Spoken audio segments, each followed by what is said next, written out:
Waalaikumsalam warahmatullahi. Shalom, Om Swastiastu, Namo Buddhaya, Salam Kebajikan. Selamat pagi Bapak Ibu semuanya. Selamat datang di agenda Ngopi Seruput atau biasa kita sebut Ngobrol JPI seputar akar rumput, yang mana tema kali ini kita membuat tema memilih sistem pemilu untuk Indonesia, proporsional, tertutup, atau terbuka. Kali ini kita akan ditemani oleh narasumber yang sangat luar biasa, yaitu Profesor Nikmatul Huda SH.M.Hum. Sebelum kita memulai agenda kita pada pagi hari ini, mari kita sama-sama panjatkan puji serta syukur kita kehadirat Allah Subhanahu wa Ta'ala, karena tentu saja berkat Allah lah kita semua bisa diberikan kesehatan dan kesempatan untuk mengikuti acara pada pagi hari ini. Tidak lupa sholawat teriring salam kita juga haturkan kepada Nabi besar Muhammad Shallallahu Alaihi Wasallam, karena berkat beliaulah kita semua saat ini berada di zaman yang terang benderang dengan penuh ilmu pengetahuan. Selamat pagi Bapak Ibu, yang terhormat Profesor Dr. Nikmatul Huda SH.M.Hum, yang kami hormati Direktur Eksekutif Jurispolis Institute Kak Atari Farhani SH, dan yang saya banggakan serta saya cintai, rekan-rekan dari seluruh Indonesia, pemerhati hukum dan konstitusi yang telah hadir di ruangan Zoom pada pagi hari ini. Sebelum kita mulai agenda pemaparan dan diskusi yang akan disampaikan oleh narasumber, saya persilahkan kepada Direktur Eksekutif Jurispolis Institute untuk menyampaikan sambutannya. Silahkan Kak Atari. Baik, terima kasih moderator. Suara saya terdengar sebelumnya? Terdengar. Baik, bismillahirrahmanirrahim. Assalamualaikum warahmatullahi wabarakatuh. Waalaikumsalam. Salam sejahtera untuk kita semua. Om Swastiastu, Namo Buddhaya, salam kebajikan. Yang terhormat kepada narasumber, tentu Profesor Dr. Nikmatul Huda SH.M.Hum, selaku Guru Besar Hukum Tata Negara Fakultas Hukum Universitas Islam Indonesia. Apa kabar, Prof? Alhamdulillah baik. Semoga selalu sehat dan senantiasa diberi keberkahan ya, Prof ya. Amin ya rabbal alamin. Sebelumnya kami ucapkan terima kasih Prof telah meluangkan waktunya untuk membersamai kita semua di acara Ngopi Seruput pada pagi hari ini. Yang saya hormati juga kepada para peserta ataupun jurisian yang selalu setia membersamai agenda Ngopi Seruput JPI, dan tak lupa seluruh jajaran tim para serikandi hukum Jurispolis Institute yang saya banggakan. Puji syukur kehadirat Allah Subhanahu wa Ta'ala yang telah memberikan kita berbagai macam nikmat, diantaranya nikmat iman, Islam, serta sehat walafiat. Sholawat serta salam kita sanjungkan kepada baginda besar Muhammad SAW yang telah membawa kita dari zaman kegelapan, kebodohan, hingga zaman yang terang benderang dan kaya akan ilmu pengetahuan hingga saat ini. Bahwasannya Ngopi Seruput merupakan program diskusi rutin yang diselenggarakan oleh Jurispolis Institute, yang mana setiap minggunya kita selalu mengangkat tema yang berbeda, dan tema tersebut berangkat dari setiap permasalahan ataupun problem dan isu-isu yang tengah hangat dan menyerok di permukaan, sehingga kita angkat lalu kemudian kita diskusikan agar masyarakat bisa mendapatkan pencerahan dari diskusi yang kita selenggarakan atau Jurispolis Institute kita selenggarakan. Saya mengutip kalimat yang menarik dari Robert Quinn yang mengatakan bahwasannya akademisi itu ibarat dokter. Mereka melakukan pemeriksaan mendalam untuk mendiagnosa isu-isu yang masuk ke dalam perhatian publik. Untuk itulah Jurispolis Institute sebagai lembaga hukum dan kebijakan publik yang memang diinisiasi oleh anak-anak muda sebagai kaum akademisi serta intelektual di bidang hukum, memiliki kebebasan akademik untuk terus memberikan pemahaman serta pencerahan kepada masyarakat luas terhadap berbagai persoalan maupun isu yang sedang hangat di akar rumput ataupun yang sedang menjadi perhatian publik saat ini. Kita pahami bersama bahwasannya berbicara mengenai ataupun berekspresi menjadi sebuah oksigen dalam lingkungan intelektual, sebab hanya dengan itu kebebasan ataupun kesetaraan dapat ditegakkan serta dialektika dalam demokrasi bisa tetap berjalan. Berbicara demokrasi, maka tidak terlepas dari yang namanya sebuah sistem yang kita sebut dengan pemilu atau sistem pemilihan umum. Yang mana saat ini kita ketahui bersama bahwasannya merebaknya isu mengenai pemilu untuk kembali kepada proporsional tertutup yang memang sejak awal diusulkan oleh salah satu fraksi di DPR RI, namun pada akhirnya 8 fraksi lainnya menentang untuk kembali kepada proporsional tertutup. Namun tidak sampai di situ saja, bahwasannya kita juga tahu MK tengah menguji konstitusionalitas sistem pemilu saat ini, yang jika perkara tersebut dikabulkan, maka banyak kalangan menilai ataupun berkeyakinan bahwa sistem pemilu pada 2024 nanti akan berubah menjadi sistem proporsional tertutup. Tapi juga kita tentu tidak bisa menutup mata dan tidak dapat dipungkiri juga bahwasannya sistem pemilu terbuka saat ini pun menyebabkan begitu banyaknya calon anggota legislatif tanpa ada sistem penyaringan yang begitu ketat dari partai politik, yang menyebabkan kapasitas calon dipertanyakan. Apakah memang mereka betul-betul memiliki kredibilitas serta memiliki kapasitas yang mumpuni sebagai wakil rakyat yang sesungguhnya, atau justru hanya bermodal popularitas ataupun elektabilitas semata. Tentu hal ini menjadi sebuah dilematis untuk kita semua, untuk Indonesia khususnya. Sebenarnya apa sistem pemilu yang paling ideal bagi Indonesia? Apakah proporsional tertutup atau proporsional terbuka? Dan hal ini menjadi perhatian dan patut untuk disikapi bersama, baik oleh insan akademis, intelektual, ataupun seluruh lapisan masyarakat. Mengapa? Sebab pemilu menjadi awal untuk menentukan kemana arah bangsa ini selama 5 tahun ke depan. Dan tentu dalam hal ini kita akan mendapatkan penyerahan yang secara mendalam yang akan disampaikan langsung oleh sosok seorang intelektual, akademisi yang juga merupakan guru besar, yang kita juga ketahui bersama beliau seorang akademisi yang kerap kali selalu kritis ataupun orang yang selalu memberikan pendapatnya di berbagai macam diskusi yang bisa memberikan pencerahan khususnya dalam hal ini atau diskusi pada pagi hari ini. Yang tentu kita berharap para peserta bisa mendengarkan secara seksama diskusi ini dan dapat mendapatkan pencerahan maupun cakrawala berpikir yang lebih dalam dan lebih luas lagi. Demikian dari saya. Billahi taufiq fastabiqul khairat. Wassalamualaikum warahmatullahi wabarakatuh. Waalaikumsalam warahmatullahi wabarakatuh. Waalaikumsalam warahmatullahi wabarakatuh. Terima kasih kepada Kak Atari Farhani atas sambutannya. Baik teman-teman semuanya, karena yang sering banget kita dengar akhir-akhir ini, banyak sekali masyarakat yang pro dan kontra yang bergunjing dan berpendapat tentang sistem pemilu untuk Indonesia, terutama setelah diujikannya sistem pemilu dalam undang-undang partai politik saat ini di Mahkamah Konstitusi. Nah, tentu saja kurang lengkap rasanya kalau kita tidak mendengarkan pendapat dari pakar hukum tata negara, yaitu Profesor Dr. Nikmatul Huda SHM Hum. Nah, saat ini kita sudah bersama dengan Profesor Dr. Nikmatul Huda, yang mana beliau akan memaparkan materi-materi terkait tema diskusi kita pada pagi hari ini. Selamat pagi, Prof. Pagi, Assalamualaikum. Waalaikumsalam warahmatullahi wabarakatuh. Bagaimana, Prof, kabarnya? Alhamdulillah, Jogja terang benderang. Alhamdulillah, cerah.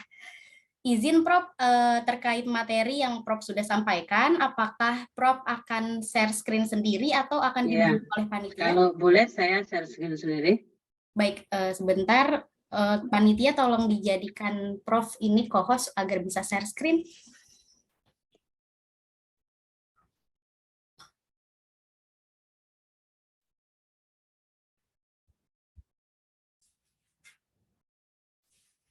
Baik, sudah Prof. Ya, baik. Sebelum saya mulai, Assalamualaikum warahmatullahi wabarakatuh. Selamat pagi, salam sejahtera untuk kita sekalian. Rabbi shrah li sadri wa yassir li amri wal uqdatam min lisani yafqahu qawli. Pertama, terima kasih undangannya dari Juris Police Institute. Yang kedua, minta maaf ke Mbak Atari. Saya tadi manggilnya Mas gitu ya. Saya pikir ini direkturnya Putra gitu ya. Ternyata saya begitu lihat di layar kok yang muncul perempuan gitu ya. Jadi saya keliru menebak, tapi nggak apa-apa. Ini forum kok banyak putri ya, senang saya malah. Tema ini menurut saya memang menarik untuk dibahas dan aktual gitu ya. Tetapi sebenarnya kalau mau bicara konteks demokrasi, pemilih itu bagian kecil saja dari demokrasi. Tetapi ternyata ini nanti juga imbasnya panjang terkait dengan pilihan ya, pilihan sistem terbuka atau tertutup gitu ya. Izin share screen ya. Baik, Prof. Bentar.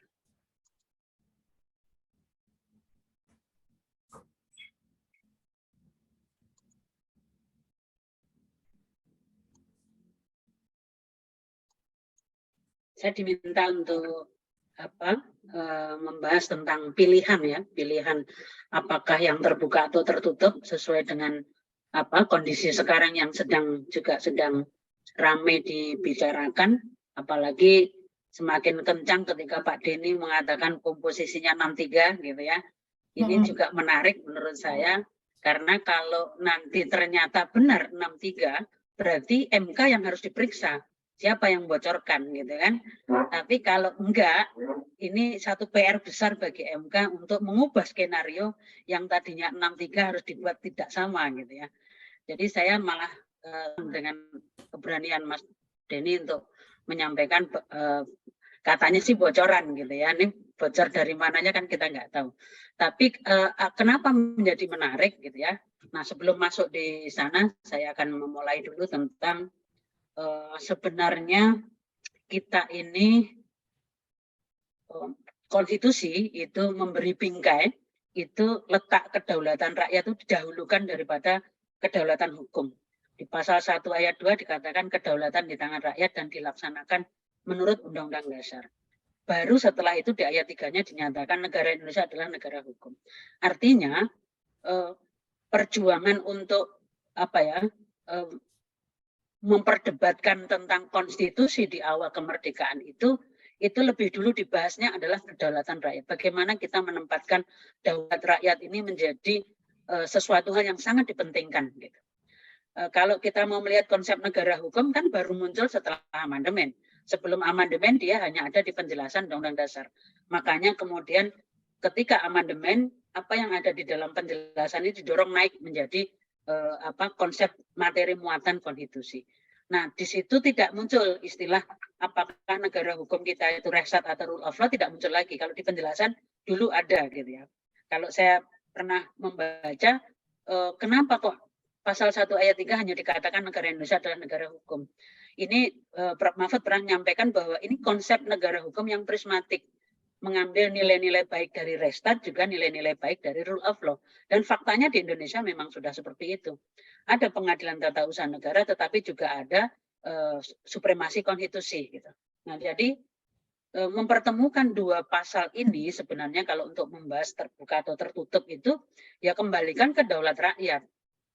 Lantas baru dibingkai hukumnya, apa keinginan rakyatnya. Kalau keinginan rakyatnya itu proporsionalnya terbuka, maka si pembentuk undang-undang kemudian akan membakukannya. Tetapi persoalan di kita itu kadang terbalik. Gitu ya.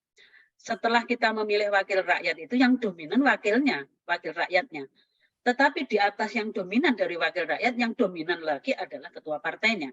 Seperti yang kemarin ketika RDP, Pak Bambang Pacul mengatakan kita ini cuman ibaratnya hanya ya pion saja gitu ya. Tapi ketua-ketua partai itulah sesungguhnya yang memiliki mengelola daulat rakyat itu seperti apa. Nah, ini menurut saya menarik ya. Nah, kemudian kalau kita ingin melihat indeks demokrasi kita, itu instrumennya apa saja? Ada 4 aspek kehidupan. berbangsa dan bernegara. Pertama, keberadaan sistem pemilu yang bebas dan adil, keberadaan pemerintahan yang terbuka, akuntabel, dan responsif. Jadi apa yang akan kita bahas sebenarnya hanya satu instrumen dari sekian banyak instrumen gitu ya.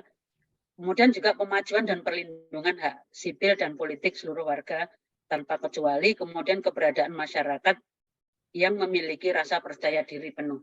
Nah, ini indeksnya. Nah, kemudian saya ingin mengutip pandangan dari Anand Puyung Nasution. Demokrasi itu bukan hanya cara, alat, atau proses, gitu ya, tetapi nilai atau norma-norma yang harus menjiwai dan mencerminkan keseluruhan proses kehidupan kita bermasyarakat, berbangsa, dan negara. Demokrasi bukan hanya kriteria dalam merumuskan cara atau proses untuk mencapai tujuan, melainkan tujuan itu sendiri pun harus mengandung nilai-nilai atau norma demokrasi. Tegasnya, demokrasi bukan cara, tapi tujuan yang harus kita bangun terus-menerus sebagai satu proses yang pasti akan memakan waktu. Nah, sekarang masuk di pemilu. Pemilu itu apa sebenarnya gitu ya? Yaitu wujud nyata dari demokrasi prosedural. Meskipun demokrasi tidak sama dengan pemilu, namun pemilu merupakan salah satu aspek demokrasi yang sangat penting yang juga harus diselenggarakan secara demokratis. Oleh karena itu, lazimnya di negara yang menamakan diri sebagai negara demokrasi itu mentradisikan pemilu untuk memilih pejabat publik di bidang legislatif dan eksekutif, baik di pusat maupun di daerah. Jadi demokrasi dan pemilu yang demokratis merupakan kondisio sine qua non. Lantas bagaimana pemilu yang demokratis itu? Mekanisme pemilu dipercaya sebagai cara yang paling efektif dan elegan dalam melakukan rotasi kepemimpinan politik dan perwujudan perwakilan formal di parlemen maupun pemerintahan.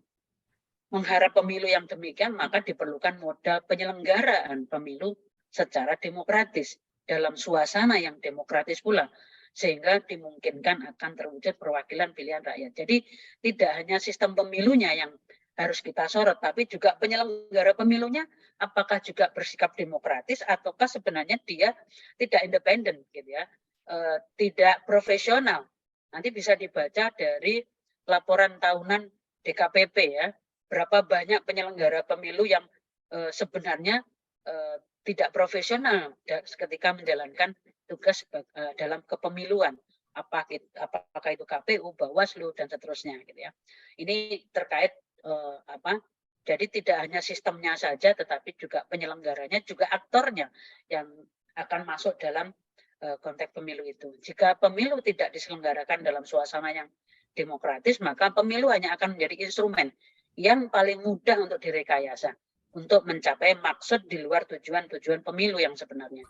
Seperti melanggengkan rezim tertentu, maka model perwakilan yang didapat dari pemilu itu adalah perwakilan semu dan hanya menjadi pemilu prosedural minus substansi.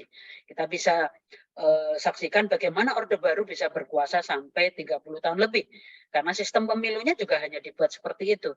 Bahkan dulu muncul joke nggak perlu pemilu karena malam ini sudah dicoblos sendiri oleh panitianya atau kepala desanya gitu ya. Jadi pemilu sebelum dilakukan itu sudah ada hasilnya gitu. Ini betapa masyarakat sangat sinis terhadap sistem pemilu di era Orde Baru. Nah, setelah reformasi kita menghirup suasana yang sangat berbeda karena kita diberi ruang yang bisa menentukan pilihan kita. Menurut Donald Horowitz, sistem pemilu yang baik harus memerhatikan hal berikut, yaitu perbandingan kursi dengan jumlah suara, akuntabilitas bagi konstituen, memungkinkan pemerintah dapat bertahan, menghasilkan pemenang mayoritas, membuat koalisi antar etnis dan antar agama. Nah, ini yang sangat menarik ini ya, koalisi antar etnis dan antar agama. Kalau di kita ini sesama agama aja kalau sudah pemilu berantem gitu ya. Apalagi etnis nanti dibawa-bawa terus gitu. Nah, minoritas dapat duduk di jabatan publik. Nah, ini yang mungkin masih butuh satu energi lagi kalau untuk mau mewujudkan yang ideal seperti yang dikatakan oleh Horowitz. Kemudian Reynolds mengatakan hal-hal yang patut dipertimbangkan dalam memilih sistem pemilu itu perhatian pada representasi, apakah geografis, apakah etnis, apakah wakil yang dipilih itu memang benar-benar mewakili kepentingan daerah itu, atau trup-trupan dari Jakarta ibaratnya begitu ya.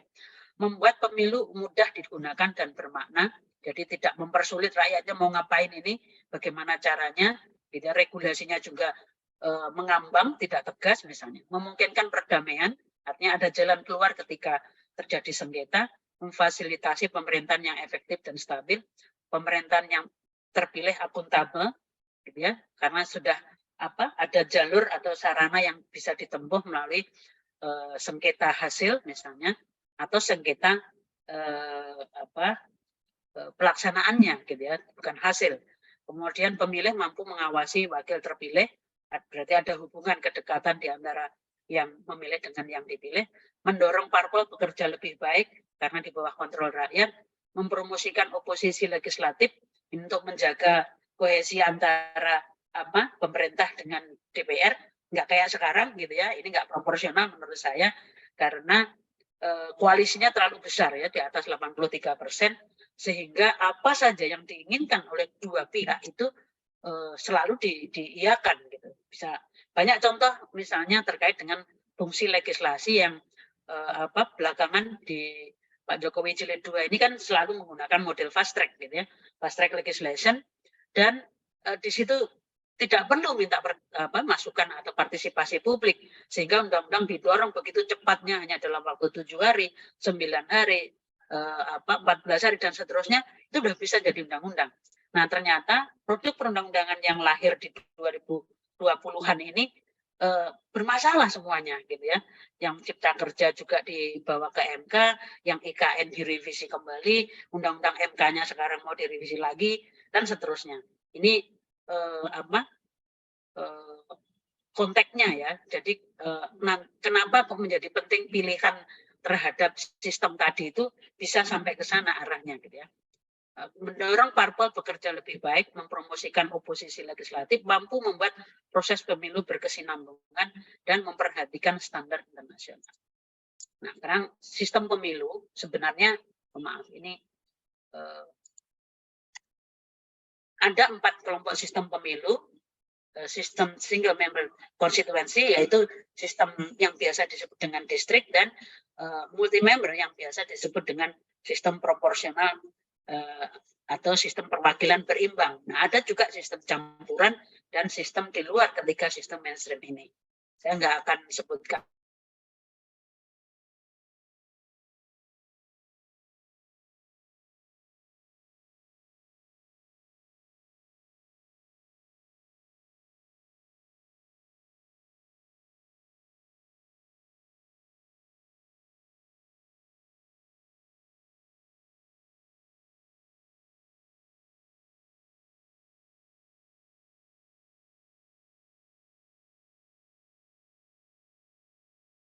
Suara terbanyak gitu ya. Ini varian dari proporsional, yaitu bahwa siapa yang memperoleh suara terbanyak itulah yang akan pergi ke Senayan, ibaratnya itu begitu. Tapi ternyata pasca putusan MK tidak semua kampanyekan coblos orangnya, gitu ya, nama orangnya atau nomor orangnya. Ada juga partai yang tetap berkampanye coblos tanda gambarnya gitu. Nah, ini bentuk kalau bahasa kasarnya pembangkangan terhadap putusan MK dalam konteks suara terbanyak itu. Kemudian proporsional daftar bebas, yaitu partai dan tiap-tiap kader ditampilkan secara terpisah dalam surat suara.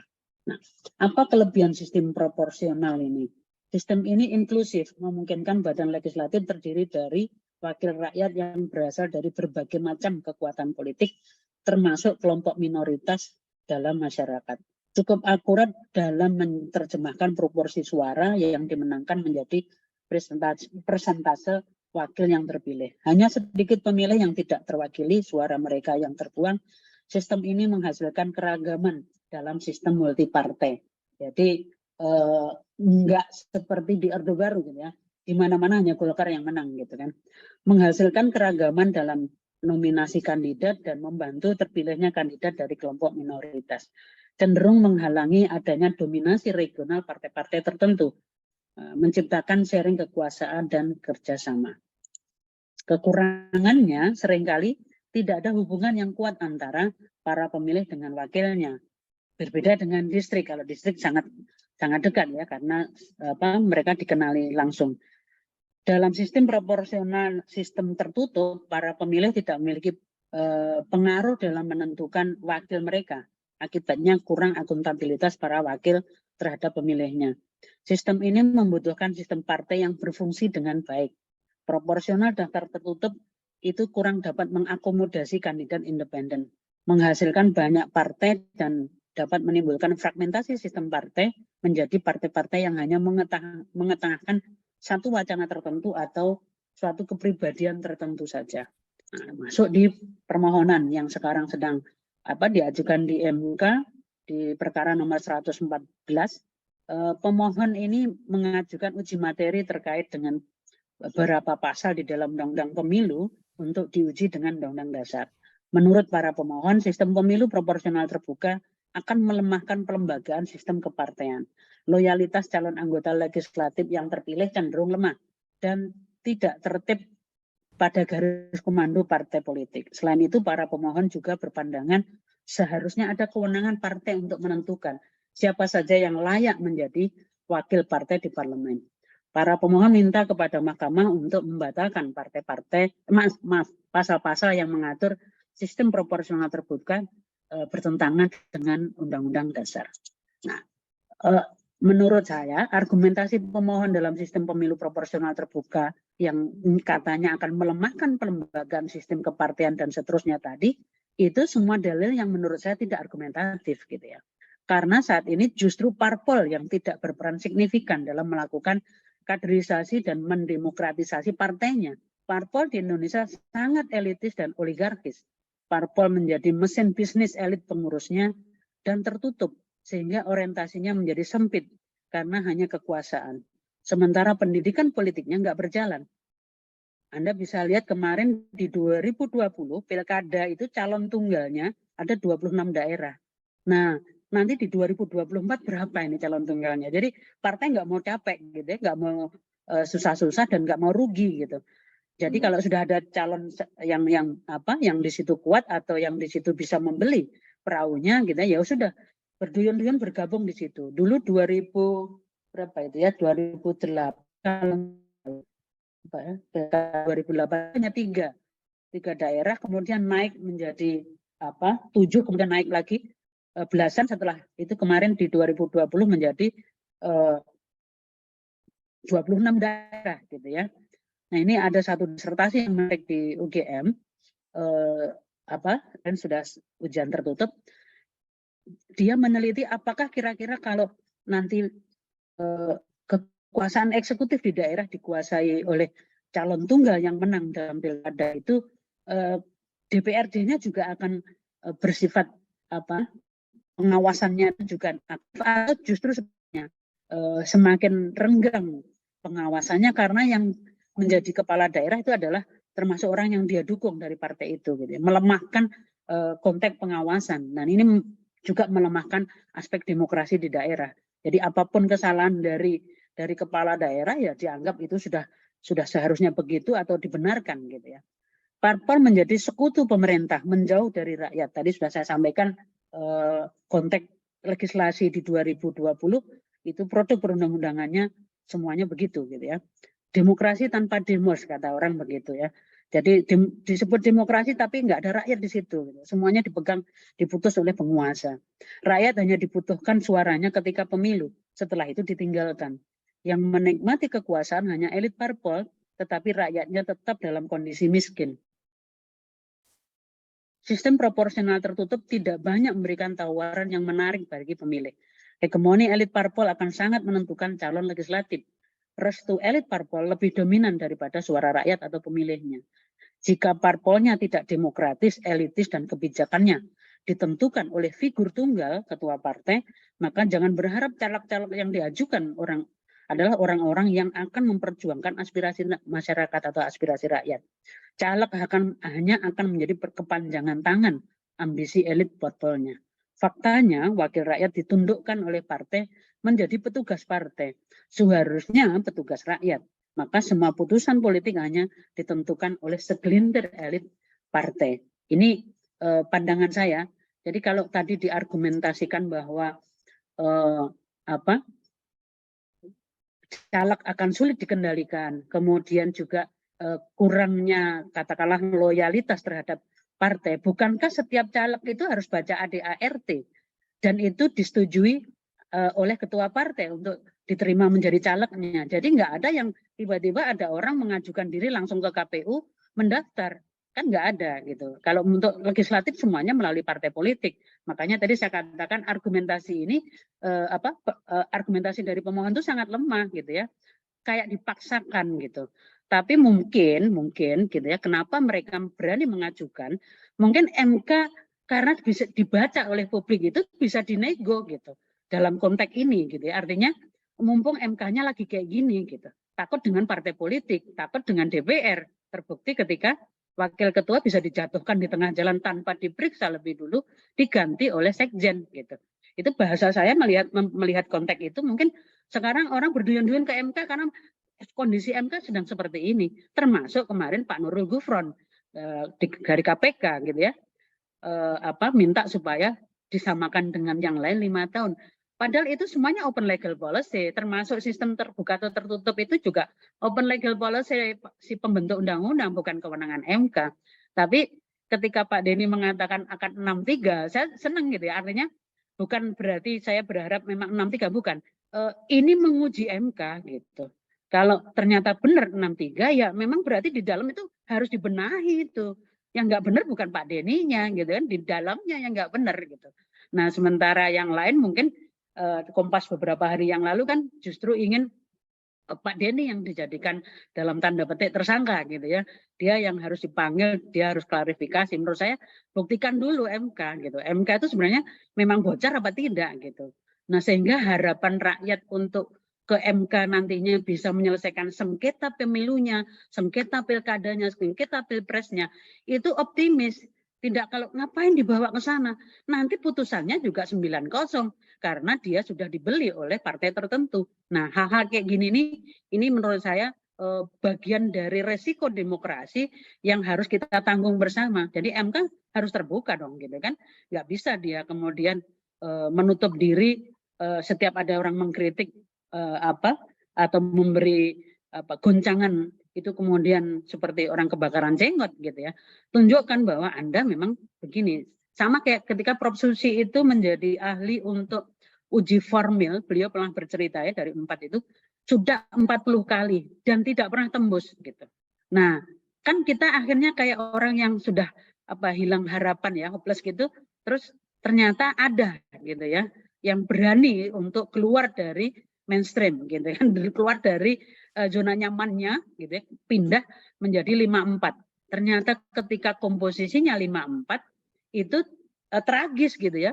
Ketika wakil ketua berani nyebrang ke arena yang 5-4, kemudian wakil ketua dijatuhkan oleh DPR dengan alasan Anda menyetujui Undang-Undang Cipta Kerja ini dinyatakan bertentangan dengan konstitusi. Padahal Anda dulu dipilih oleh DPR. Jadi ini rentetannya panjang sebenarnya kalau kita mendiskusikan sistem pemilu ya, nanti kaitannya sampai bagaimana setelah mereka terpilih. Kemudian apa yang mereka akan lakukan? Apakah dia menyuarakan suara partai politiknya saja atau suara rakyat? Nah mungkin itu pengantar saya untuk diskusi. Terima kasih. Saya kembalikan ke moderator. Assalamualaikum warahmatullahi wabarakatuh. Mohon izin sebentar ada yang ngebel rumah ini sebentar ya. Baik. Terima kasih kepada Profesor Nikmatul Huda atas pemaparan materinya. Saya rasa teman-teman di sini juga sudah memiliki landasan argumentasi hukum dan pendapat hukum yang sangat lugas dan komprehensif sebagaimana yang telah disampaikan oleh narasumber. Selanjutnya kami buka sesi pertanyaan atau sesi diskusi kepada teman-teman yang ingin menanyakan seputar kegelisahan-kegelisahannya terhadap sistem pemilu di Indonesia ini. Dipersilahkan teman-teman yang memiliki pertanyaan boleh mengetikkan pertanyaannya di kolom chat, atau jika berkenan teman-teman juga boleh mengaktifkan fitur raise hand dan nanti akan diberikan kesempatan oleh panitia untuk bertanya langsung kepada narasumber. Baik Prof, sebelum sambil kita menunggu pertanyaan dari peserta diskusi, Ya, ingin menyampaikan pertanyaan juga, Prof, boleh. terkait sistem pemilu proporsional tertutup dan terbuka ini. Ya. Karena kan kita dulu pernah ya, Prof, make sistem pemilu dengan proporsional tertutup ini. Lalu digantilah menjadi proporsional terbuka, yang mana sekarang juga masih proporsional terbuka. Waktu itu tuh semangatnya apa ya, Prof? Sampai-sampai sistem proporsional tertutup itu kemudian diganti menjadi sistem proporsional terbuka. Oke, kalau di era Orde Baru, kebetulan Ibu bagian penjajahan Orde Baru gitu ya. Jadi ikut di pendidikan di era Orde Baru. Jadi dulu kita ikut bersama-sama gerakan golput misalnya gitu ya, golongan putih. Pergi ke TPS tapi nggak ada yang dicoblos. Periode berikutnya goltus, golongan tusuk semua gitu kan. Pergi ke TPS tapi ditusuk semua gitu ya. Karena kalau nggak pergi ke TPS kita nggak dilayani surat menyurat di kelurahan gitu kan. Makanya tetap pergi gitu. Dan itu motornya dulu anak-anak UGM ya, kalau di Jogja yang mempelopori. Jadi kenapa kok kita berubah dari sistem tertutup ke terbuka gitu ya? Karena kalau sistemnya tertutup kita nggak tahu gitu ya apa yang akan dilakukan oleh elit partai. Dalam hal ini adalah ketua partainya. Kalau dulu Pak Ketua Partai tidak terlalu dominan. Di awal-awal reformasi kan ketua partai tidak dominan. Kalau sekarang kan seperti pemilik partai gitu. Terus bisa diwariskan kepada keturunannya gitu. Nah, jadi partai politik itu sudah menjadi industri gitu ya, kayak perusahaan keluarga gitu. Nah, kenapa? Karena masyarakat kemudian mengeluh, kok wakilnya orangnya kayak gini gitu ya, kok kita nggak bisa memilih sendiri. Lantas kinerja anggota parlemennya itu juga sangat hanya menyuarakan kepentingan partai, tidak menyuarakan kepentingan rakyat. Ambil contoh saja sekarang sudah proporsional terbuka saja di Lampung, keluhan masyarakatnya jalannya masih hancur gitu kan. Di beberapa daerah juga kayak gitu. Artinya mereka tidak bekerja di daerah itu gitu kan. Kan dia harus mengaspirasikan kepentingan rakyat. Nah, saya dulu pernah mengajar di satu kelas S2 itu kelas khusus anggota dewan gitu ya, tingkat provinsi ini. Kalau pergi kuliah tuh rata-rata semua pakai Pajero gitu kan. Nah, kemudian melewati satu wilayah yang di situ kalau musim hujan itu pasti banjir. Nah, saya katakan, kenapa kok Anda nggak mencoba berpikir membeli teknologi dengan kekayaan daerah itu supaya daerah itu tidak tenggelam kalau musim hujan gitu. Mereka jawabnya dengan santai gitu, guyonan itu bilang, Prof, itu kayak gitu tuh mereka hanya sebulan, yang 11 bulan nggak tenggelam mereka itu gitu kan. Betapa mirisnya saya mendengar jawaban dari anggota dewan. Saya bilang, Anda setiap 5 tahun pergi ke daerah itu gitu. Tapi ketika mereka setiap musim hujan tenggelam, Anda pergi, Anda abai di situ itu. Nanti 5 tahun lagi Anda datang lagi di situ. Terus sekarang Anda mengatakan itu hanya sebulan gitu ya. Jadi dalam kondisi yang sekarang saja gitu, itu wakil rakyat kita masih banyak yang pandangannya seperti itu gitu. Jadi banyak PR yang harus dikerjakan gitu ya. Kenapa kemudian kita ingin memilih sendiri? Sebenarnya kan kalau bisa distrik misalnya gitu ya, itu kan ada kedekatan di antara wakil rakyat dengan rakyat di daerah itu yang kemudian bisa dikomunikasikan apa sebenarnya yang diinginkan oleh masyarakat di situ gitu. Memang tidak banyak, bukan tidak ada banyak gitu, tapi tidak banyak sebanyak yang abai begitu saja terhadap kepentingan daerah masing-masing. Nah, kita berharapnya dengan sistem terbuka ini muncullah calon-calon misalnya anak-anak muda yang terjun ke partai yang dia benar-benar nantinya juga akan memperjuangkan aspirasi di daerah. Meskipun belum tentu ya, kita bisa melihat tidak banyak juga kader-kader partai muda yang lolos di parlemen itu kuat imannya gitu ya untuk tetap konsisten karena dia juga menjadi glamor gitu sama dengan seniornya gitu kan. Bahkan dia malu untuk terjun ke daerah-daerah itu, dia sudah berubah bentuk gitu ya. Nah, jadi kalau kita bandingkan di era Orde Baru, itu memang kita nggak tahu siapa saja, maka pasti elit politiknya itulah yang didorong untuk masuk di nomor jadi. Nah, anak-anak yang baru atau orang-orang yang tidak terlalu dekat dengan kekuasaan di partai, ya dia dikasih nomor yang jauh. Nah, ketika yang model kayak gini kan MK kemudian menambahkan dosisnya, yaitu dengan suara terbanyak. Sehingga meskipun dia jauh dari elit politiknya, kalau di masyarakatnya dia didukung oleh masyarakat, itu bisa terpilih. Saya contohkan begini, di Kabupaten Bantul DIY, itu dulu pernah ada seorang difabel, itu didukung oleh difabel sekabupaten. Akhirnya dia lolos menjadi wakil rakyat di Kabupaten Bantul. Tetapi apa yang terjadi setelah dia dilantik menjadi wakil rakyat? Dia dijatuhkan oleh orang-orang yang tidak difabel gitu, dengan alasan masa partai kita diwakili oleh kelompok difabel gitu, orang difabel. Akhirnya orang ini dibuatkan kasus gitu ya, seolah-olah dia ada kasus pidananya, diperiksa kejaksaan dinyatakan tidak ada. Karena nggak ada, kemudian partai melangkah lagi, kartu anggota dari orang ini dicabut gitu, sehingga dia tidak bisa mewakili siapa di parlemen, kan tidak ada fraksi non fraksi gitu kan. Nah akhirnya dia kemudian diberhentikan. Kasusnya kemudian dilimpahkan ke kampus kami untuk dibantu maju ke Petun ya, PT UN Jogja, bahwa dia diberhentikan oleh gubernur tanpa sebab kan gitu. Tapi kan nggak bisa menguji keputusan gubernur, itu kan hanya administratifnya, partainya yang harusnya bertanggung jawab gitu kan. Itu sudah dalam konteks kekinian loh kayak gitu ya. Belum lagi nanti mungkin kalau sempat bisa wawancarai artis-artis yang pindah gerbong, itu kan perlakuan-perlakuan di dalam partai juga banyak yang kayak gitu sebenarnya gitu.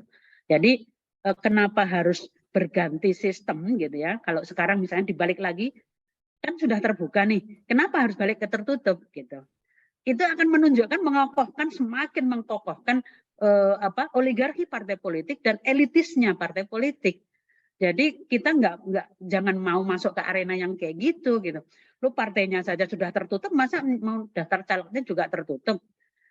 Jangan sampai kita dibohongin lagi gitu. Jadi kalau saya karena ya sedikit banyak studi tentang pembentukan peraturan perundang-undangan, saya melihat 2020 itu produknya kayak gitu, dipaksakan disahkan dulu. Kalau ada yang komplain selalu dikatakan silakan bawa ke MK, uji saya di MK gitu kan. MK-nya sudah dikendalikan, selesailah gitu kan, sempurna gitu. Nah ternyata nggak laku undang-undangnya gitu kan. Terus yang satu undang-undangnya kena putusan MK ya, uji formilnya itu. Disuruh merevisi, ternyata juga mereka malah mengeluarkan perpu gitu. Jadi ini kan sebenarnya pasca pemilunya itu loh yang banyak PR yang harus dibenahi gitu ya. Bukan pada sistem pemilunya yang sekarang sedang diperdebatkan, tapi imbas dari kebijakan itu akan sangat panjang. Mungkin itu Mbak Siti Nur Halimah. Yeah. Baik, terima kasih Prof. Jadi intinya sangat-sangat tidak logis ya Prof, kalau kita justru malah balik lagi ke sistem proporsional tertutup yang mana kita udah keluar dari zona tertutup yang serba tidak adil gitu. Nah malah sekarang dengan kenyataan yang kita lihat juga parpol udah banyak tertutup-tertutupnya, kita malah mau nambah ditutupin lagi tertutup, gitu ya. Baik, izin Prof langsung menyambung penanya berikutnya. Ada pertanyaan dari Bapak Surya Permana Putra. Kami persilahkan kepada Pak Putra untuk mengaktifkan mikrofonnya. Dipersilahkan Bapak. Baik, terima kasih Mbak Siti. Apakah suara saya telah terdengar? Terdengar. Ya. Baik, terima kasih. Saya izin bertanya kepada Prof. Terkait dengan bocornya beberapa isu tentang putusan sistem pemilu kita, baik itu yang katanya akan bergeser kembali ke tertutup. Saya kemudian berpikir, jika kita seandainya menggunakan sistem proporsional terbuka seperti yang masih kita gunakan itu, sempat ketika pemohon yang pada saat itu adalah, jika tidak salah, Prof. Yusril Iza Mahendra, beliau mengatakan seperti ini, bahwa jika seandainya kita masih menggunakan sistem yang terbuka, maka yang terjadi adalah para calon melihat diri mereka masing-masing dibandingkan membuat proker-proker yang sekiranya bermanfaat bagi masyarakat. Nah, contoh nyata yang diberikan oleh Prof. Yusril pada saat itu adalah artis-artis di Indonesia yang tiba-tiba maju ke pemilihan ini seperti itu. Nah, kemudian jika kita berpandangan terkait dengan sistem yang tertutup, maka benar seperti yang Prof katakan tadi, itu akan berdampak pada melanggengkannya partai yang terkesan sudah berkuasa seperti itu. Jadi itu akan merugikan partai-partai kecil lainnya. Nah, menurut Prof, jika kita bandingkan kedua sistem ini, baik yang tertutup maupun yang terbuka, kira-kira yang mana yang paling tepat untuk Indonesia? Berdasarkan dampak positifnya dan dampak negatifnya. Seperti itu, Prof. Karena saya sendiri bingung. Jika kita gunakan yang tertutup, maka bisa saja para partai yang berkuasa akan berkuasa lebih lagi seperti itu. Jika kita gunakan yang terbuka, maka para calon-calon yang akan maju ntar, dia akan sibuk memoles dirinya. Contoh nyatanya seperti yang tadi. Bahkan, saya sendiri di Bali, itu sering sekali ada calon-calon caleg yang maju itu menawarkan akan memperbaiki jalan seperti contohnya seperti itu, Prof. Kan otomatis para pemilih-pemilih nantinya pasti akan memilih calon tersebut seperti itu karena dijanjikan akan diperbaiki jalannya, akan diberikan fasilitas dan sebagainya. Bagaimana kira-kira solusi yang tepat terhadap dua sistem pemilu ini, Prof? Terima kasih, Prof. Baik, terima kasih Mas Putra. Ya. Memoles diri itu kan bagian dari cara dia memikat hati rakyat untuk memilih. Karena ada kelompok masyarakat yang sukanya gitu ya, memilih yang seperti ini gitu, yang berpoles gitu kan. Tapi ada juga masyarakat yang memilih orang yang lebih original gitu. Tidak karena terpengaruh oleh baliho gitu ya, ibaratnya begitu. Nah, hal-hal kayak gini ini kan harus didalami satu persatu. Apakah track record dia selama ini, kalau dia incumbent misalnya nyalon lagi itu, dia kinerjanya bagus atau tidak? Lah kalau tertutup kan kita nggak bisa menilai siapa yang akan didorong oleh partai itu, gitu. Nah kalau terbuka kita bisa menilai, gitu ya. Kalau yang nggak kenal ya kita nggak pilih. Kalau yang dalam pengertian bukan kenal person ya, tapi kita kenali, kita nggak akan pilih. Kalau kita kenali bahwa dia memang baik di tempat, kebetulan di Jogja itu ada ya ibu-ibu ya putri dari PDIP yang setiap periode itu dia lolos terus gitu. Karena masyarakat di situ itu lintas agama, lintas suku, seterusnya mengakui gitu bahwa dia bekerja di Jogja itu gitu kan. Sehingga masyarakat merasakan hadirnya. Itu penting, merasakan hadirnya itu penting. Nah, sedangkan janji kampanye ya harus dipenuhi. Persoalannya kan tidak selalu janji kampanye bisa dipenuhi. Itu yang jadi persoalan. Jadi tidak selalu kalau terbuka model yang sekarang itu kan juga nggak bisa bergerak mereka ini karena sandra elit politiknya tinggi sekali, dia nggak akan bisa kemana-mana untuk bergerak. Yang tertutup, apalagi tertutup, kita semakin tidak tahu siapa yang akan didorong di situ itu. Nah, apakah partai itu kita bisa percaya bahwa dia akan menghadirkan calon-calon yang terbaik di Republik ini atau terbaik di mata pimpinannya, pimpinan atau ketua partainya? Ini kan jadi masalah gitu. Karena itu pelanggengan kekuasaan di dalam itu luar biasa. Hampir semua partai kan selalu dikasih ke istrinya atau anaknya. Itu yang selalu di nomor jadinya gitu ya. Terus baru yang lingkaran utama pusatnya, setelah itu baru lingkaran keduanya. Jadi ini yang kemudian kita merasa bahwa kalau seperti ini itu kita hanya malah justru menguatkan posisi elit politik itu semakin dia berkuasa gitu, semakin dia meneguhkan posisinya. Tapi kalau kemudian katakanlah terbuka, rakyat bisa memverifikasi calon-calon itu, menurut saya itu jauh lebih bagus karena ada kritik di situ gitu ya. Misalnya kita bisa tahu loh, kok yang ditampilkan misalnya ya maaf artis-artis gitu kan dari partai tertentu kan memang sering memunculkan nama, iya kan mereka vote getter gitu. Persoalan dia artis atau bukan, yang penting dia bisa menarik suara gitu kan. Nah ini ada yang model-model seperti itu. Tetapi di partai-partai yang lama biasanya harus kader partai, loyalitas itu diuji kan. Partai lama ya, karena memang mereka butuh orang yang bisa diajak berpikir untuk memperjuangkan ideologi partai. Gitu. Nah kalau yang sekarang ini kan semuanya serba ya terbuka, tetapi menurut saya cara politik dari ketua partai itu luar biasa gitu. Contohnya ya dulu Bu Lili Wahid itu kan dengan suara terbanyak gitu. Tetapi ketika beliau nyebrang dalam arti bersepakat pada partai lain untuk menolak kenaikan BBM, itu bisa dipecat oleh ketua partainya Caimin gitu.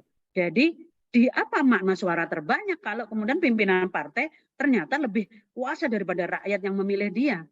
Jadi ini mungkin bahasan kita itu sebaiknya tidak hanya sekedar terbuka tertutupnya ya, tapi setelah itu apa gitu. Partai itu ingin apa gitu ya. Nah, kalau hanya energi kita difokuskan hanya pada tertutup terbuka tapi tidak membenahi yang lain, itu ya akan berulang yang seperti ini terus gitu. Nah, jadi kenapa kok saya tidak di posisi tertutup, karena partai politiknya aja nggak terbuka gitu loh. Kok kita ingin menguatkan lagi mereka yang sudah seperti itu. Yang mending masih terbuka gitu ya, dan kita bisa mendorong orang-orang yang baik menurut kita untuk bisa masuk ke parlemen. Kalau saya itu pilihan saya gitu ya. Daripada yang tertutup, kecuali gini ya, mungkin bisa nanti dibaca disertasinya Pak Jamaluddin Ghafur ya, bimbingan Prof. Jimli di UI. Jadi demokratisasi internal partai di Indonesia itu nggak ada. Semuanya elitis, semuanya oligarkis gitu. Jadi bagaimana mungkin kita bisa percaya pada partai-partai yang seperti ini yang tidak membuka diri untuk dikoreksi dari luar gitu. Nah, itu semua partai ya, semua partai di Indonesia saat ini gitu. Sehingga yang disebut partai modern itu tidak ada.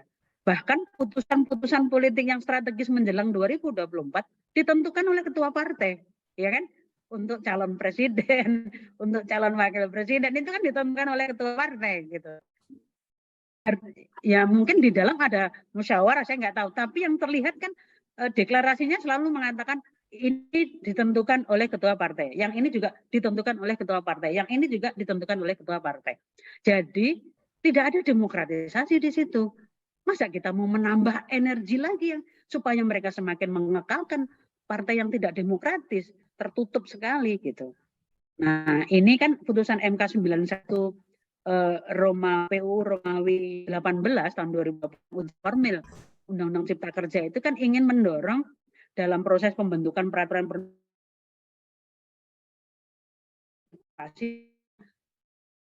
nah, jadi orang harus didengar, orang harus penjelasan kenapa masukannya ditolak, kenapa diterima gitu ya. Kemudian ini kan konteksnya sebenarnya memang di putusan itu argumentasi hakimnya untuk legislasi, tapi sebenarnya itu kan dorongan besar dari MK yang sistem kita itu sangat tertutup loh gitu kan. Jadi orang hanya diundang itu sekedar untuk public hearing yang nggak penting banget gitu. Ya yang penting sudah, makanya dalil-dalil kalau judicial review itu baik undang-undang KPK maupun Cipta Kerja kan sudah pernah diselenggarakan di sekian kampus, sudah pernah SDD dengan sekian, kan hanya itu instrumennya gitu kan. Kan itu bisa dibuat siapa yang diundang sebagai narasumbernya, yang waktu itu kemudian dikritik oleh koran Tempo dan majalah Tempo. Kenapa? Karena tindak lanjut dari putusan MK itu yang diundang sebagai narasumber untuk mendiskusikannya itu bukan ahli perundang-undangan, ahli hukum pidana, ahli hukum bisnis, nggak nyambung gitu kan. Baru sebatas itu loh partai itu gitu. Makanya pemilih-pemilih muda ini harus kritis gitu ya. Dulu kalau saya masih mengalami golput dan goltus gitu ya, di era Orde Baru itu ya takut kalau sebenarnya nggak pergi ke TPS gitu ya. Tapi ya sudah, kan kita mahasiswa gitu waktu itu. Pergi ke TPS tetapi nggak ada yang ditusuk gitu kan. 5 tahun berikutnya goltus, tusuk semua gitu kan. Tusuk semua. Itu ternyata energi mahasiswa itu butuh berapa belas tahun ya, berapa puluh tahun untuk bisa menjatuhkan Soeharto di 97 gitu ya. Jadi demokrasi itu bukan kayak minuman kopi yang sudah ada gulanya tinggal disobek langsung diseduh, enggak gitu. Mulai dari menanam kopinya, kemudian menyirami tanamannya, menyemprot dengan anti hama, menunggu sampai dia keluar kopinya, sampai warna merah, dipetik, dijemur, kemudian ditumbuk. Itu demokrasi itu kayak gitu ya. Jadi jangan yang instan gitu. Jadi saya ingin mendorong bahwa pilihan terhadap sistem terbuka atau tertutup itu harus ada kajian lanjutannya. Nah, syukur-syukur nanti JPI itu membuat diskusi lanjutan gitu ya, terkait dengan pasca pemilu itu apa sebenarnya yang diinginkan oleh partai politik, apa yang ditawarkan gitu. Menjelang pemilu itu mereka menawarkan gagasan apa setiap partai. Nggak apa-apa, undang aja tokoh-tokoh dari masing-masing partai, tiga gitu kan, supaya publik tahu lu mau ngapain gitu kan. Jangan-jangan hanya nyodorkan orang yang cantik-cantik atau yang ganteng-ganteng aja, tapi nggak ada program gitu. Terus apa kritik Anda terhadap yang sekarang berlaku di partai Anda gitu. Bagus itu kalau mereka ini. Jadi ada otokritik masing-masing partai. Oke, Anda bikin planning apa ke depan supaya kami layak untuk memilih partai Anda gitu. Nah, kemarin saya mengusulkan akan saya undang 3 calon ini ya, calon presiden gitu, tapi di rektoratnya masih nanti kampusnya kok jadi ini. Enggak kalau menurut saya boleh bawa massa, tapi boleh bawa infonya dari masing-masing partai untuk didorong Pak Prabowo, apa yang didorong Pak Anies dan apa yang didorong Pak Ganjar gitu. Supaya apa? Mahasiswa jadi jangan asal pilih gitu. Nah, kalau nggak menarik ngapain mesti memilih gitu kan? Tapi ambil itu apa kira-kira gitu ya. Nah, awal jadi dosen saya undang 8 partai itu untuk masuk ke kampus, kemudian masanya nggak boleh masuk karena kalau masuk ke kampus kan. Nah, terus kemudian masing-masing menyampaikan, Bu Mega menyampaikan apa, dari Golkar menyampaikan apa waktu itu ya. Waktu itu saya dosen baru karena ya didikan Orde Baru itu biasanya kan agak-agak keras gitu ya. Jadinya itu tukang demo gitu kan. Nah, terus mereka senang ternyata kok kampus terbuka gitu ya. Nah, setelah itu terserah mahasiswa mau pilih siapa dan bagaimana itu nanti. Tapi bahwa kita ingin tahu apa sebenarnya ada di benak mereka. Coba kalau debat capres itu kan simbol gitu. Enggak substantif kalau menurut saya karena pertanyaannya sudah dibuat tentang ini yang diomongin makro semua. Nah, sekarang tinggal di daerah. Setelah itu nanti mungkin Anda bisa bikin program yang di daerah, setidaknya provinsi misalnya ya. Partai-partai ini sekarang ini kan partai semuanya tenggelam ini. Yang diomongin capres, wapres terus gitu loh. Legislatifnya kenapa nggak diomong gitu kan? Ini tenggelam karena kalah isu. Jadi seolah-olah kotel efek toh. Ternyata kan kemarin juga nggak kotel efek. Begitu presidennya ini di bawahnya juga nggak langsung ngimbas gitu. Karena kampanye di daerah-daerah boleh berbeda. Saya contohkan di Jogja. P3 itu koalisinya dari partainya Pak Jokowi. Tetapi di Jogja, P3 di Jogja kampanye untuk Pak Prabowo. Gitu. Ini kan dari sisi kepartian kan sebenarnya sudah menyimpang toh gitu. Nggak boleh karena beda yang disuarakan di koalisi beda di bawah gitu. Terus saya tanya, loh kayak gini ini ada sanksi nggak? Nggak ada Bu. Yang penting masing-masing caleg di daerah itu dapat kursi gitu. Jadi tergantung menyuarakan siapa di daerah itu yang dominan gitu kan. Nah, ternyata banyak tesis skripsi mahasiswa menulis hal-hal kayak gini gitu. Itu pandangan saya, Mas Putra. Baik, terima kasih jawabannya, Prof. Saya rasa cukup ya, Mas Putra. Jadi pada intinya izin mensarikan, Prof. Tetap pilihan Prof adalah terhadap sistem proporsional terbuka. Namun dengan catatan tentu saja harus ada perbaikan dari sistem partai politik. Jangan hanya pilihan terbuka atau tertutup saja. Nah, internal partai politiknya inilah harus kita benahi juga. Baik, izin Prof, ada beberapa pertanyaan yang sudah masuk. Sejauh ini antusias dari peserta sangat tinggi ya Prof, karena biasanya tidak sebanyak ini nih Prof yang nanya. Ini banyak sekali yang nanya. Jadi izin kepada peserta, mungkin pertanyaannya sudah ditutup, kami tampung yang sudah ada dulu, karena mengingat keterbatasan waktu juga. Izin Prof, saya membacakan pertanyaan dari Ibu atau Mbak Fida Yudi. Bagaimana pemilu 2024 damai bebas huru-hara ini, berita media sosial dan sistem pemilu tertutup dan terbuka soal Partai Prima gugat KPU gara-gara syarat administrasi pemilu di KPU. Bagaimana Prof kaitannya? Oke, semuanya pasti berharapnya pemilu berjalan lancar. Yang penting di 2024 ada pemilu gitu ya. Karena Pak Menko Polhukam selalu saya hanya ingin memastikan di 2024 ada pemilu gitu kan. Berarti banyak juga tidak menginginkan di 2024 tidak ada pemilu gitu. Seperti yang diajukan oleh Partai Prima, permohonan pengadilannya itu pertemuan hukum, putusannya penundaan pemilu di 2000 kampung gitu kan. Ini kan tambah Nah, jadi harus dipastikan bahwa ini hal yang biasa saja pemilu itu. Dan harus terjadi di setiap 5 tahun. Jadi nggak perlu kemudian dibuat chaos gitu kan, dibuat kisruh. Ya sudah, silahkan masyarakat kemudian memilih wakil-wakilnya, juga memilih presiden wakil presidennya gitu ya. Seperti layaknya negara demokrasi, ya. Tidak perlu kemudian direcoki dengan hal-hal yang bermacam-macam. Nah sekarang ternyata di MK juga ada permohonan pengujian syarat umur calon presiden dan wakil presiden. Karena anak-anak muda juga sudah mulai pingin jadi wakil presiden. Nah, kalau 40 tahun belum nyampe, baru 35 gitu kan. Ada yang 37 gitu. Dia minta diturunkan gitu. Ini harusnya ahli psikologi yang bicara gitu ya. Kenapa ke usia itu dibuat batasan segitu gitu. Dalam kajian psikologisnya itu ada gitu ya. Orang-orang tertentu dalam usia muda itu dengan beban Indonesia yang begitu luas dan begitu padat penduduknya, mereka tuh mampu nggak mengampu daerah gitu ya, dan sampai pada level nasional gitu.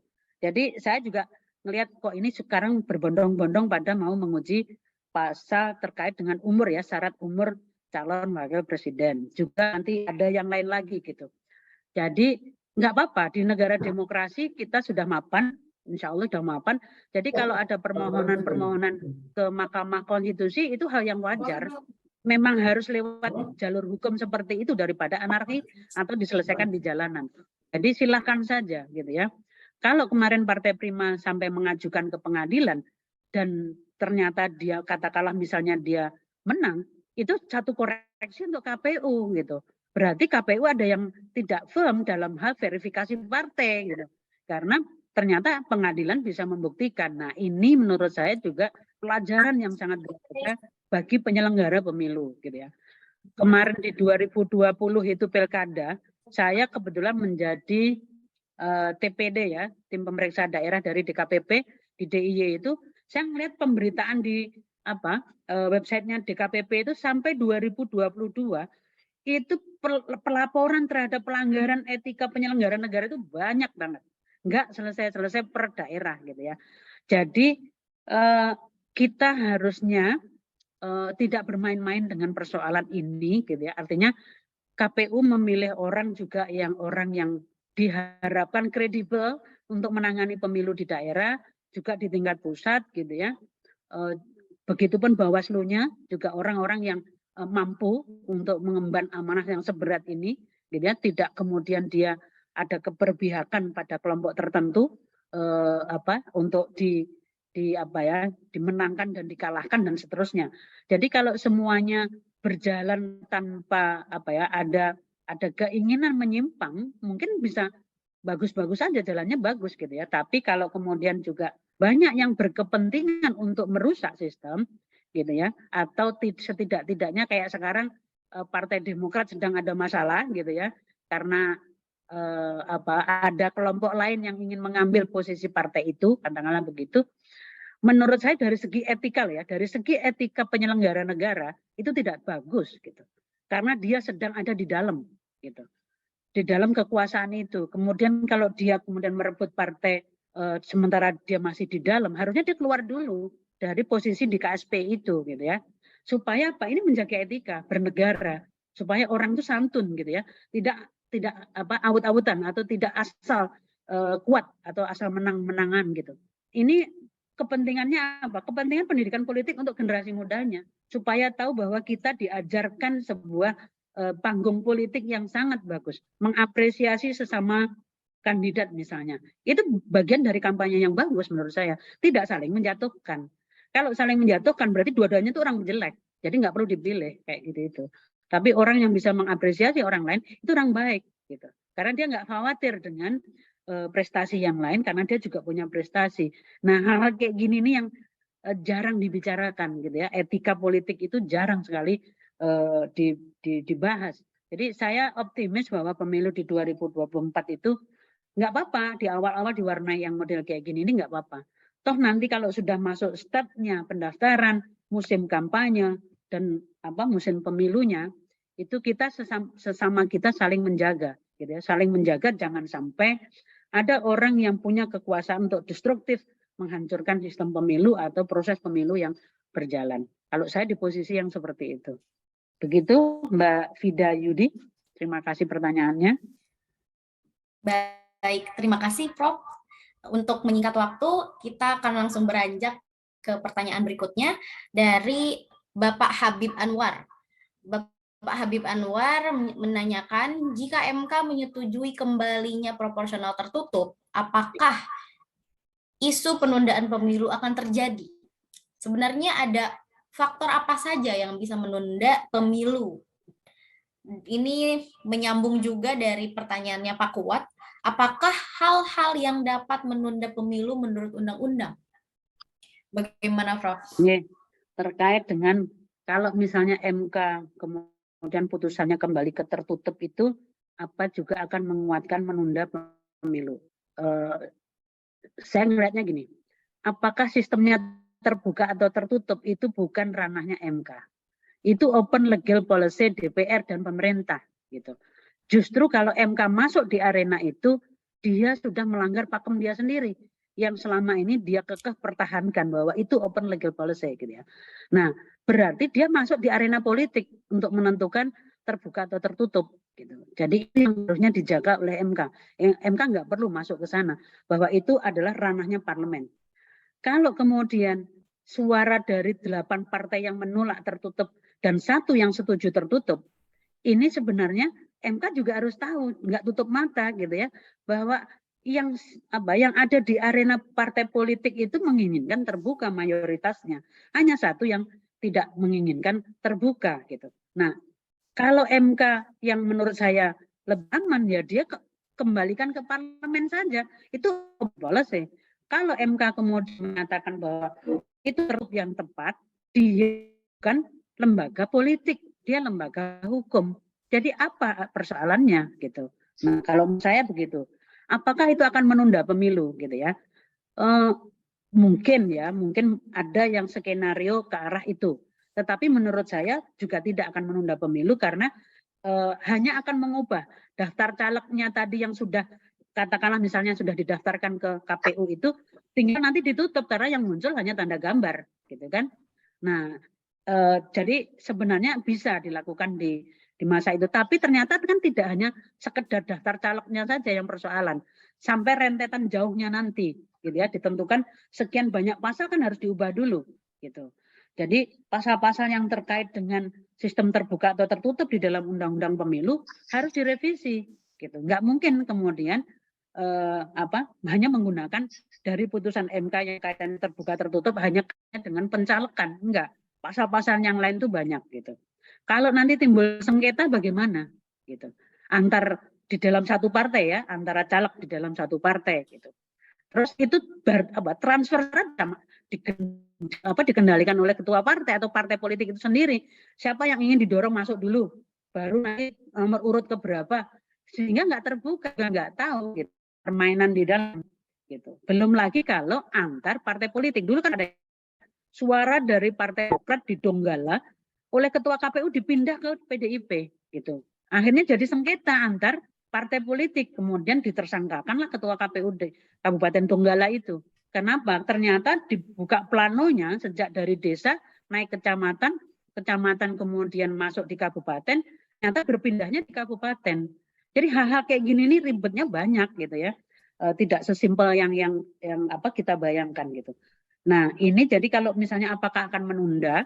Sebenarnya kalau sekedar hanya dari daftar terbuka tadi ditutup ada nama tapi yang dicoret gambar mungkin nggak terlalu ribet ya, tapi pasalnya banyak loh gitu. Nah, kayak sekarang ini misalnya apa putusan berlaku dari sekarang atau yang akan datang, kayak KPK ini kan ternyata putusan MK mengatakan berlaku sejak yang sekarang, padahal mereka dulu diseleksi salah satu si pemohon ini juga nggak memenuhi umur ketika lolos di KPK gitu. Nah ini kan akan banyak hal yang harus diberi permaafan yang maafkan. Mending berlaku prospektif ke depan, jangan yang sekarang. Nah, apa pentingnya ini? Makanya kayak Mbak Titi Anggreni, kemudian Mas Fahmi gitu ya, atau Mas Ferry Amsari dan seterusnya itu, ayo kalau mau merubah sistem itu nanti setelah pemilu, tapi benar-benar sistematis yang diubah, tidak hanya sekedar dari daftar nomor urut, kemudian kalau tertutup nomor urut nggak ada, hanya tanda gambar. Gitu. Jadi memang banyak hal yang bisa dikerjakan. Mungkin itu untuk Pak Habib dan Pak Syabatan yang tentang MK tadi ya. Baik, terima kasih Prof. Masih banyak intinya yang perlu dibenahi secara sistem agar nantinya sistem pemilu kita betul komprehensif dan bisa dipakai jangka panjang gitu. Nah, ini menarik juga ada pertanyaan dari Bapak atau Ibu Raihan Hilmi. Pertanyaannya adalah apakah organisasi parpol dapat kehilangan perannya secara signifikan dalam sistem pemilu proporsional terbuka karena sistem ini dimaknai bahwa penentuan caleg terpilih berdasarkan suara terbanyak, bukan berdasarkan nomor urut yang disiapkan dalam surat. Betul, Prof. Ya, kan gini, suara terbanyak itu putusan MK itu tetap dengan proporsional terbuka, tapi ditambah plus gitu ya, ditambah dengan suara terbanyak. Artinya itu tidak menggeser posisi partai. Kan tidak banyak yang bisa lolos suara terbanyak. Contohnya dulu PKB ya Bu Lili Wahid. Seingat saya dengan Gus Coy ya, kalau nggak salah ya, Pak Effendi Khairi itu.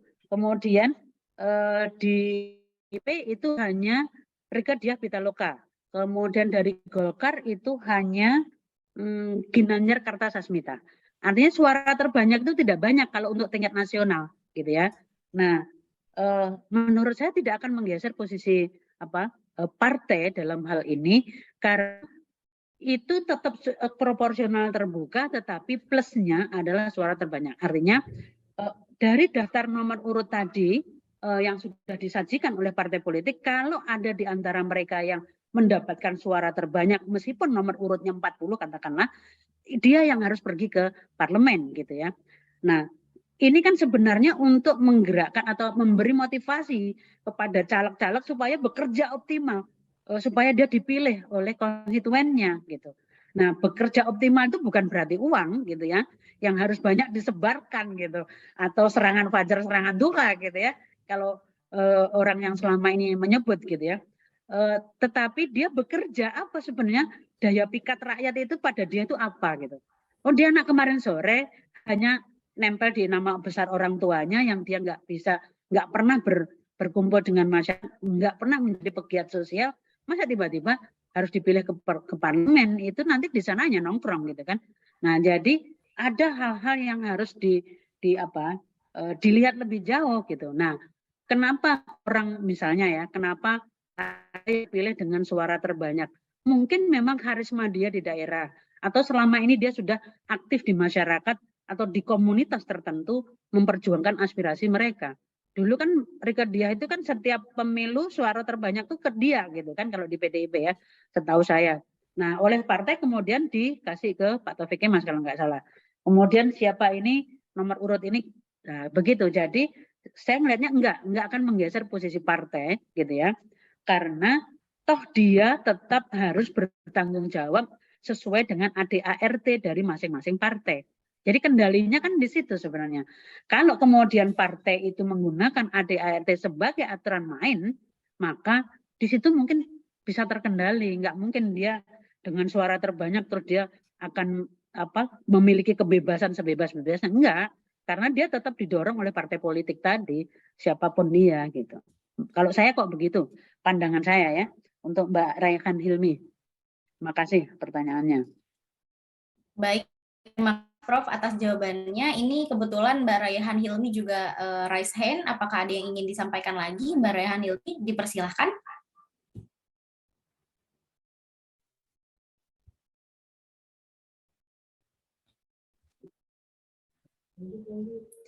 Baik, sepertinya sudah cukup. Izin melanjutkan lagi, Prof. Dan tadi ada Mbak Anan yang juga ikut raise hand. Apakah ada yang ingin dipertanyakan? Kami persilahkan kepada Mbak Anan.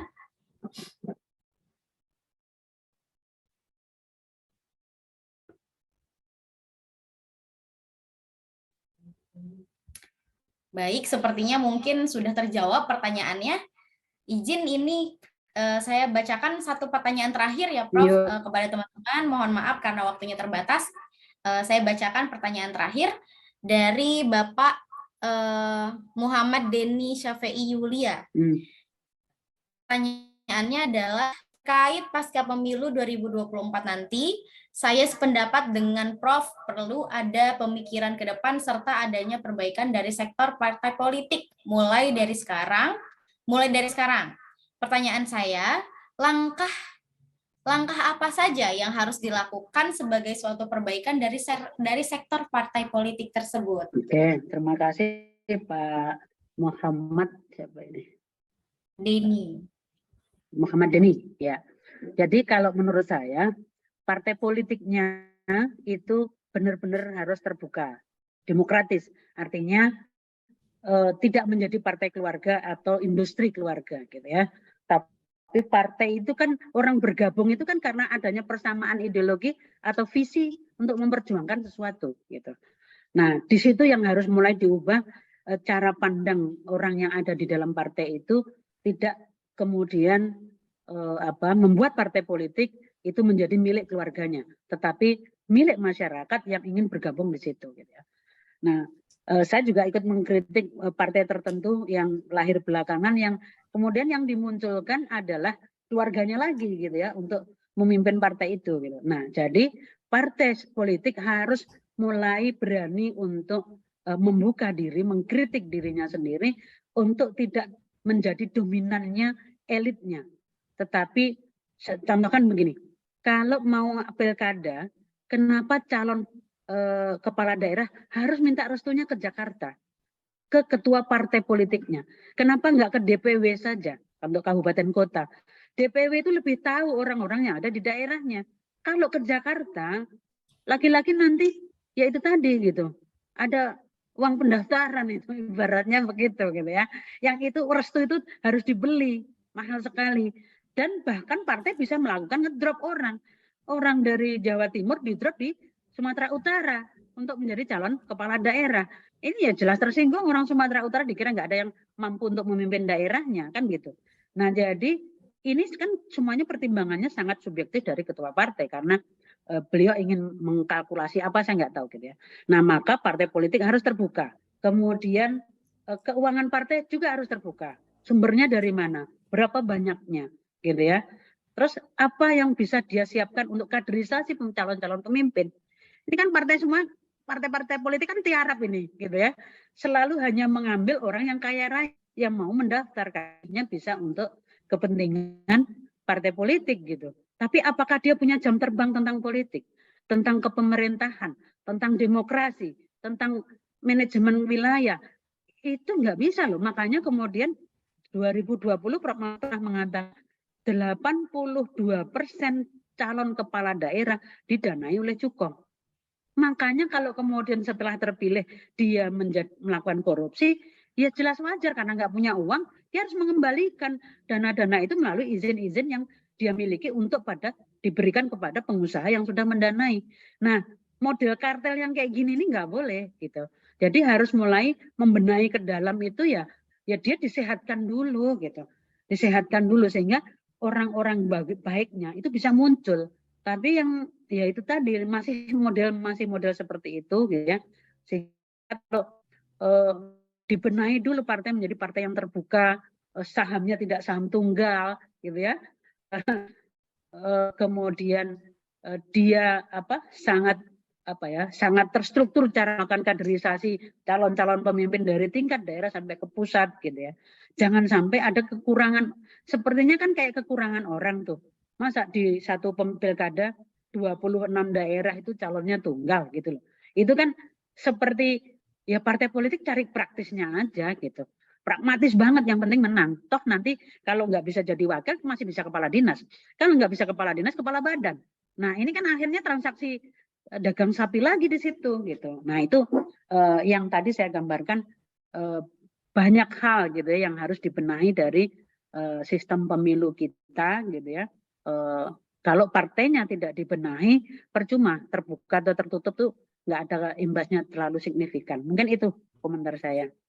Baik, terima kasih Prof. Jadi intinya tentu saja partai politik harus mulai berani membuka diri, Hmm. baik dari secara sistem kaderisasi maupun sistem keuangannya. Hmm. Intinya kita harus mendorong partai politik untuk terbuka, Ya. transparan, setransparan mungkin. Ya. Baik, terima kasih Prof atas seluruh pemaparannya dan juga jawaban-jawaban dari beberapa pertanyaan yang muncul. Mohon izin Prof untuk menutup diskusi kita pada pagi hari ini. Prof berkenan untuk menyimpulkan atau memberikan closing statement tema atau juga tadi diskusi-diskusi yang berkembang. Oke. Dipersilakan, Prof. Oke, terima kasih. Pertama, terima kasih undangannya dari JPI. Satu forum yang menurut saya ini menarik, bagus, bagian dari pendidikan politik rakyat yang sangat mencerdaskan. Mudah-mudahan berkelanjutan acara mingguannya. Diskusi pagi ini kita bersama-sama membuka persoalan ada apa dengan pilihan sistem pemilu proporsional terbuka dan tertutup. Lantas bagaimana kita harus mensikapi dan apa yang bisa kita ambil pelajaran dari sistem kepartean ini, gitu ya. Ada kita secara kolektif pengambil keputusan dalam hal kajian-kajian yang sudah Anda lakukan ini, bagus kalau nanti kemudian ada recordnya yang Anda berikan kepada pemerintah dan DPR sebagai masukan dari JPI dari hasil kajian rutin yang sudah Anda lakukan. Jadi semacam rekomendasi dari JPI kepada pemerintah dan DPR atau Anda berikan ke partai-partai politik. Sehingga ada dokumentasi dari setiap kegiatan itu yang bisa dibaca oleh stakeholder yang terkait ya dengan tema yang Anda dorong pada setiap kegiatan JPI. Salut untuk JPI, mudah-mudahan terus berkembang, temanya semakin menarik gitu ya. Mudah-mudahan kontribusinya menjadi amal ibadah kita untuk bersama-sama membangun Indonesia menjadi lebih baik, lebih demokratis, lebih adil. Begitu. Assalamualaikum warahmatullahi wabarakatuh. Waalaikumsalam warahmatullahi wabarakatuh. Sebelumnya tentu saja yang sangat bersyukur dan berterima kasih itu JPI Prof, karena Prof bersedia diundang dan menjadi narasumber pada agenda JPI yang ya bisa dibilang sangat sederhana ini, namun tentu saja kami berharap saja isinya tetap dengan makan nanti akan bermanfaat bagi masyarakat secara luas.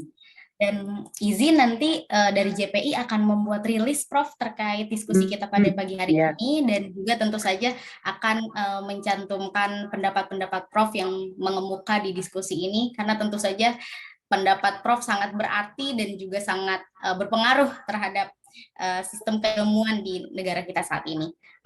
Izin terakhir Prof, kita ada cenderamata yang telah disiapkan oleh panitia untuk Prof. Kepada panitia tolong ditampilkan.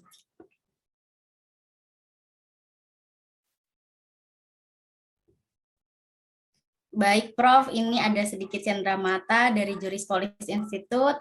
Sekali lagi kami ucapkan beribu-ribu terima kasih kepada Profesor Dr. Nita M. Hukum, karena Prof sudah bersedia menjadi narasumber dan memberikan pencerahan argumen-argumen positif terkait sistem pemilu di negara kita saat ini.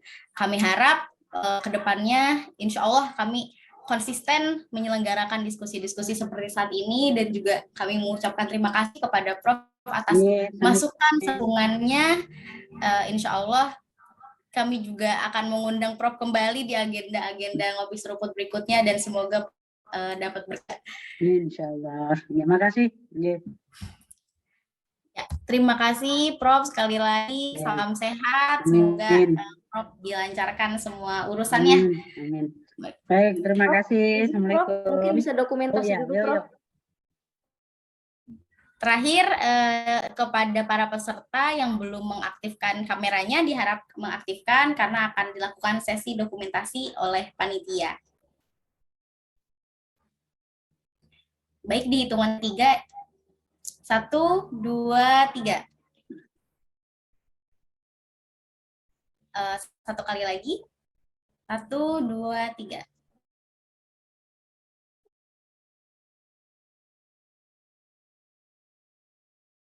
Maka berakhirlah diskusi kita dengan tema memilih sistem pemilu untuk Indonesia, proporsional tertutup atau terbuka, yang dihadiri oleh Guru Besar Hukum Tata Negara Universitas Islam Indonesia, Profesor Dr. Nikmatul Huda SHM.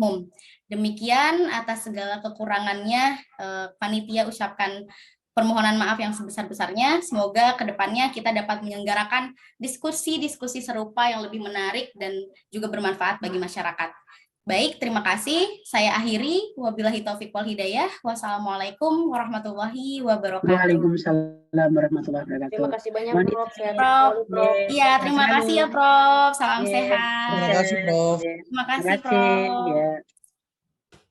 Terima kasih, Prof. Terima kasih banyak, Prof. Terima kasih, Bu. Ya. Kepada Sukses. teman-teman Terima peserta, kasih, Prof. panitia akan membagikan link di kolom chat, jadi jangan keluar Zoom dulu untuk